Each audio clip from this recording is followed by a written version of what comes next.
Ranking the top strongest characters in any anime or manga can be one of the most difficult things to tackle, and this CBR article proves that to be the case. So we're going to address the arguments and the placements in this article to see what's accurate and what isn't. Now at number 15 we have Himawari Uzumaki.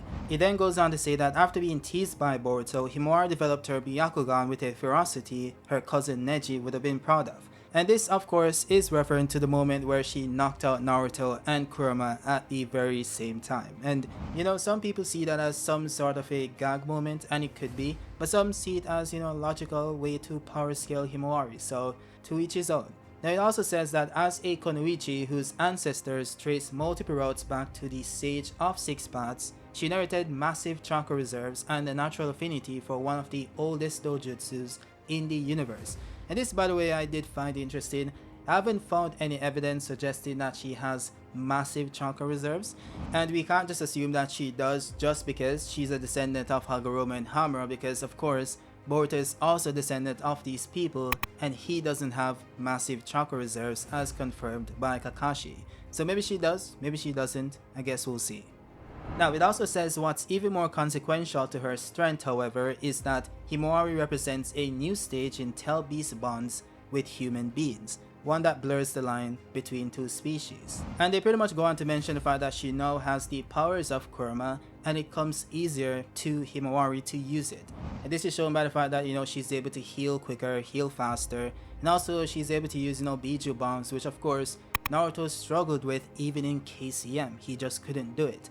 And of course this is not technically a skill issue per se, it's just a matter of mechanic. The manga itself outright portrays this as something the character can't use without the cooperation of the Biju. So Naruto simply couldn't use it until he befriended Kurama, which is exactly what happened. So Hima simply has the benefit of having a Kurama willing to share his powers. This also ties back into the entire compatibility thing as well. Hima does possess the bloodlines of Hamura and Hagoromo, which means that these chakras are now merging together, which manifests Kaguya's chakra. And of course, as you guys know, Kaguya merged with the Ten Tails, so Kaguya's chakra is part of the Bijus. This would then manifest in a greater affinity between Kurama and Himawari, thus manifesting in a greater power output. And this also ties back into the power Daemon sensed within Himawari back in part 1. This power that he thought would have been great enough to dodge him. And of course, Daemon, being a cyborg that's stated to be greater than Jigen, makes this a tad bit crazy. And I know there's a fight between Himawari and Juro, but I'm not going to use that to scale Himawari because of course Juro was holding back the entire time. So whatever Himawari did in that fight just doesn't mean anything, and narratively it also doesn't mean anything as well. So I think when it comes to her placement on this list, I wouldn't put her at 15, I just wouldn't put her on the list.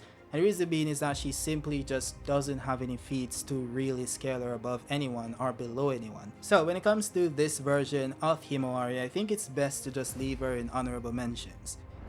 Now at number 14 we have Sarada. And he goes on to justify this by saying that she could be the next Hokage. And of course she developed her Mangekyo in unconventional ways. It then says, as the first Uchiha born in years, which is something I hadn't thought about before reading this article, Sarada was heir to traditions and powers she didn't completely understand. Now it then says, even before the development of her Mangekyo Sharingan, Sarada was regarded as a prodigy. Inheriting her father's jutsus and her mother's strength, she presented a significant threat to any enemy who dared underestimate her. Miss Sarada also mastered techniques passed on to her mother by Tsunade, and mixed them effortlessly with long-standing traditions of the Uchiha. Most impressively, Sarada has shown resistance to Shinjutsu, including Eida's world-shaping omnipotence technique. So while the true extent of her powers continue to be explored, her skill promises to take her higher than even her ancestor Madara could have reached. And I know that last sentence is gonna bother a lot of people, but it is true, okay, it is true.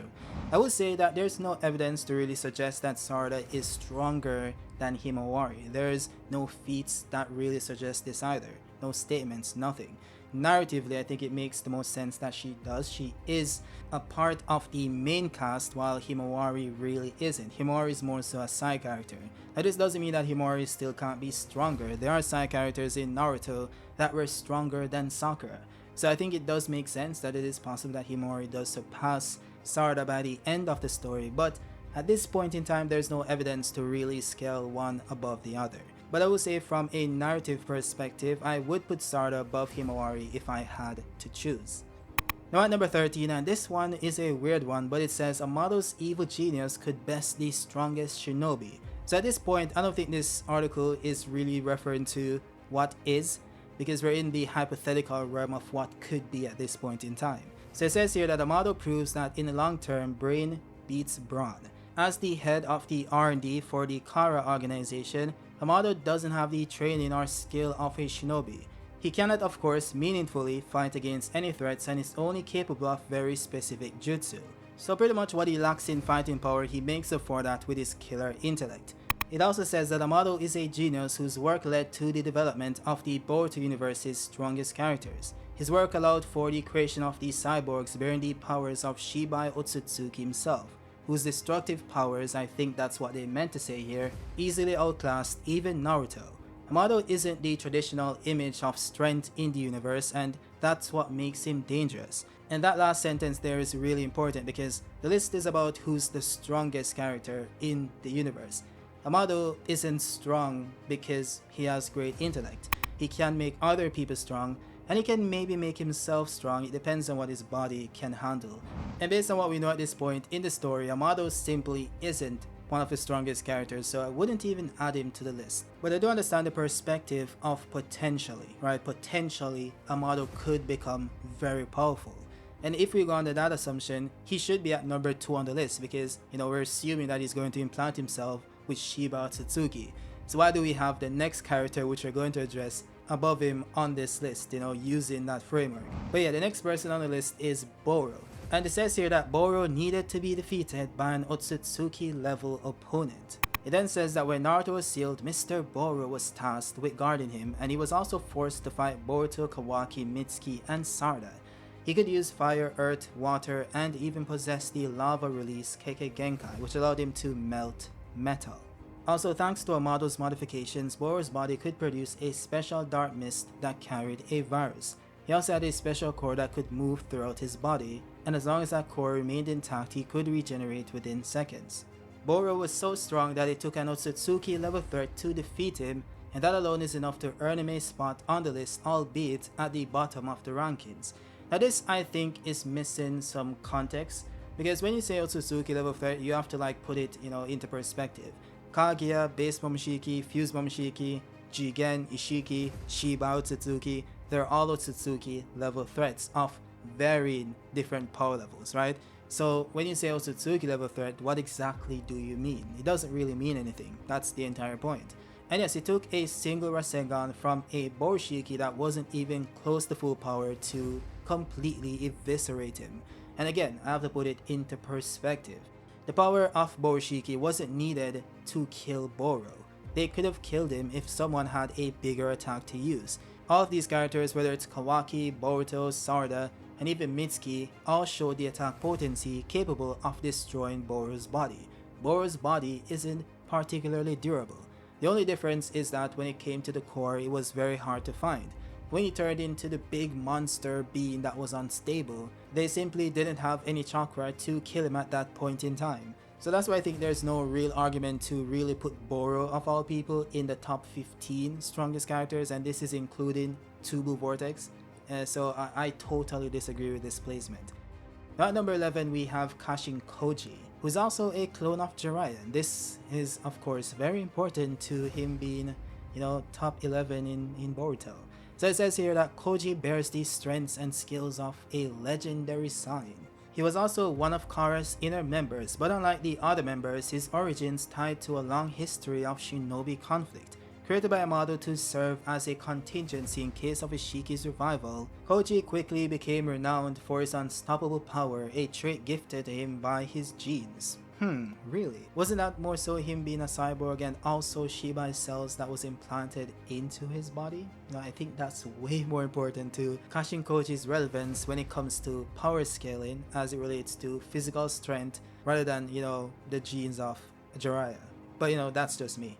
It then goes on to say that Kashin Koji is a clone of Jiraiya, one of the strongest characters in Naruto. He has mastered all of Jiraiya's skills and abilities, and has even surpassed him in certain respects. he was able to defeat Jigen and force Isshiki's revival. Unlike Jiraiya, Koji has mastered Sage Mode, allowing him to trade blows with Isshiki while maintaining a perfect balance of natural and regular chakra. Most impressive is his utilization of his 10 directions technique, which is more accurately described as prescience. But yeah, it's a shinjutsu that allows him to perceive potential futures, which makes him one of the few precogs in the Naruto extended universe. But yeah, Koji takes on the legacy of Jiraiya's strength to new levels even if he isn't able to best every bad guy himself. I would say that this is one of the issues that I have with, the arguments being used here. They aren't really put into context. So someone reading this article where it says that, he was able to defeat Jigen and force Ishiki's revival and was able to trade blows with Isshiki, would think that this dude is like one of the strongest characters, like top 2 in Boruto, but that removes the context. Of course, the Jigen that he fought was less than 10% and was breathing heavily, and the reason why he thought he could fight him was because he was weakened by Naruto and Sasuke. And of course, as for him trading blows with Isshiki, this was because Isshiki was playing with him. This goes back to the entire Himawari versus Jura thing. If a character isn't going all out, that doesn't now mean that the character that has feats against them is now relative to them, right? You have to take it into context. So with Isshiki not trying against him, and we know that Kashin Koji's powers scale below Jigen because he had to wait for Naruto to weaken him, and Isshiki scales far above Jigen, this would mean that Isshiki was clearly not trying to kill him. So I would say that Kashin Koji is very powerful. He's one of the strongest characters in part 1 of Boruto for sure. But do I think he scales above Sarada in Blue Vortex that has feats against Hidari? No, absolutely not. But of course, I could be wrong, we'll see. Now at number 10 we have Daemon, who has the power to reflect any attack. He says that Daemon's modified raw strength would be a problem for any shinobi, and this is of course very true, which is very surprising that he's at number 10, but we'll see why. He says that Daemon was a member of Kara and his body was modified by Amado. He's not a ninja, but his taijutsu skills are quite advanced, to the point that he's able to defeat someone with a single kick, which of course is more so due to his physical strength and not his skills in taijutsu. It says here that while his body was being modified, Daemon was infused with some of Shibai's DNA, which of course explains both his physical strength and also his insane reflection abilities. It then says that he can reflect any attack back to the attacker before it connects. If someone even thinks about attacking Daemon, the ability will automatically trigger. This ability could subdue Code and Kawaki, but it only works if Daemon is touching someone with his hands, which by the way isn't true. Daemon has 2 reflection abilities, one that allows him to reflect intent and one that reflects attacks. One of them requires him to touch someone, one of them doesn't. But of course I prove this with evidence that Daemon has 2 reflection abilities and they work very differently, but that's not relevant when it comes to who's stronger, because again this is a strongest list, not who has the better abilities. Now, this is very surprising to me that Daemon is at number 10 because we now have 10 characters that's supposedly stronger than Daemon, who of course was able to no diff unlimited code, whose power is stated to be greater than Jigen. And by the way, at the end of Boruto Part 1, Daemon confirmed that he has never used his full power. So Daemon, while holding back, was able to no diff someone greater than Jigen. And the same Jigen was able to, of course, destroy Naruto and Sasuke. So it's very surprising to me that Sasuke is at number 9, and this is the Sasuke without his Rinnegan. So it says here that Sasuke still possesses the Eternal Mangekyo Sharingan. And it says here that recent events may have lowered Sasuke's status on the power totem, but he's still a threat. So it says that Sasuke is Naruto's rival and his best friend, and very few ninja have the power to defeat him. In the new era, which is referring to Boruto of course, Mr. Sasuke was strong enough to deal with a Kaguya level threat on his own, which was stated in a novel. This is because he possessed the Rinnegan in his left eye. He could manipulate gravitational forces with it and even force 2 targets to instantly swap places. Mr. Sasuke then lost his Rinnegan after the fight with Isshiki, which weakens him quite a bit. Fortunately, Mr. Sasuke is still one of the most skilled ninja in the world, and he still has his Eternal Mangekyo Sharingan, which allows him to use Amaterasu and Susanoo, both of which can defeat a tailed beast. And this is one of my major issues when it comes to power scaling. People tend to conflate strength with skill. So when someone says that X character is stronger than X character or Y character, someone then brings up that X character is able to use this ability or that ability. but that doesn't factor into how strong that person is. How strong someone is refers to their strength, not their skill. Those are two different things. So Sasuke losing his Rinnegan does make him significantly weaker than he was before. That's because the Rinnegan, of course, does transfer power and chakra to the user's body, and this was confirmed back in the war in Naruto. Sasuke being above Daemon in a list about who's the strongest character doesn't make sense since Daemon was stated to be greater than Jigen. He's also greater than a character that's also stated to be greater than Jigen in power specifically. So how can Sasuke with the Rinnegan be weaker than Jigen, but a Sasuke without the Rinnegan is stronger than someone greater than Jigen? It just doesn't make sense. Now of course it is a possibility that Sasuke simply got stronger in his base form with his Mangekyo Sharingan. But of course that hasn't been indicated at any point in Two Blue Vortex. And I know that some would argue that Sasuke slicing Code's eye in the flashback scene would put him above Code, but I think that's a stretch because we have no idea what happened in the fight itself. For one, Code is in base, he's not using the karma, which means that this Code isn't the Code that scales above Jigen. It could also be the case that Sasuke simply caught him off guard, the same thing that Kaguya did to Isshiki, who's of course greatly stronger, greatly more powerful than Kaguya, and the same thing that base Naruto did when he kicked Isshiki when he was talking to Boruto. So I do think it's more logical to assume that this Sasuke without the Rinnegan simply caught him off guard and he isn't stronger than Jigen, and certainly isn't stronger than Daemon. Now next on the list we have Code at number 8, which is of course very interesting given what I just mentioned about, Daemon absolutely bodying unlimited Code. So it is surprising that limited Code here is placed above Daemon. And even if we assume that this is supposed to be unlimited Code, why is he above Daemon when Daemon bodied him while holding back? This just doesn't make sense. So yeah, we don't need to go in detail on what this says here. It just pretty much explains, that he's a vessel of Isshiki and he has the Karma Seal, and also the DNA of Shibai Otsutsuki, which gave him the ability to use the Shinjutsu known as Claw Marks. None of which puts him above Daemon, but they did get the Sasuke part correct at least. Now at number 7 we have Kawaki because he has the power of an Otsutsuki.